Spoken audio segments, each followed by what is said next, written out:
Bro script selection Conjuring Kannappa ஆகட்டும், சட்டம் என் கையில் ஆகட்டும், ஸ்கிரிப்ட் செலெக்ஷனே வந்து இப்போ கொஞ்சம் வேற மாதிரி மாறி இருக்கு. ஸோ பயங்கரமா இருக்கே பிரதர். அது எப்படி எப்படி யோசிக்கிறீங்க? அந்த மாதிரி எந்த ஆலமரத்துக்கடியில இருந்து யோசிக்கிறீங்க? ஆக்சுவலி தம்பி வந்து முன்னாடியே சொன்னார், நான் அவங்க பயங்கர செம்ம ஃபன்னாக செம்மையாக 3 மீம்ஸ் ரெடி பண்ணி வச்சிருக்கேன்னு. நான் அதெல்லாம் வரப்போகுதுன்னு நினச்சினுக்கிறேன். இதுதான் இந்த 3 மீம்ஸ்ன்னு சொல்லி வச்சுக்கேன். இதுவரை ரொம்ப நேரமா ஒர்க் பண்ணி பயங்கர ஃபன்னா. நான் ஐயோ போச்சு செம்ம காமெடியா இருக்க போகுதுன்னு நினைச்சேன். ஓகே, ஸ்கிரிப்ட் செலெக்ஷன் ஓகே, அதான் ப்ரோ. எனக்கு நல்ல படங்கள் அமைஞ்சது தான். ஃபர்ஸ்ட் ஹீரோவா பண்ண நாய் சேகரா இருக்கட்டும், அதுக்கப்புறம் காஞ்சூரிங் கண்ணப்பன்.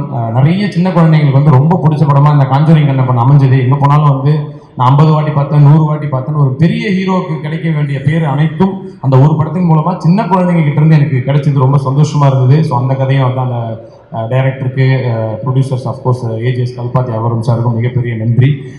இப்போ இந்த படமும் அந்த மாதிரி தான், ஒரு முழுக்க முழுக்க ஒரு ஜாலியான ஒரு படம். இது வந்து ஒரு போய் தியேட்டரில் ஒரு நல்ல ஜாலியாக சிரிச்சுட்டு வரலாம் அப்படிங்கிறதுக்கான ஒரு படம் தான். மற்ற படங்கள்லேருந்து இது கொஞ்சம் டிஃப்ரெண்ட்டாக தான் இருக்கும்.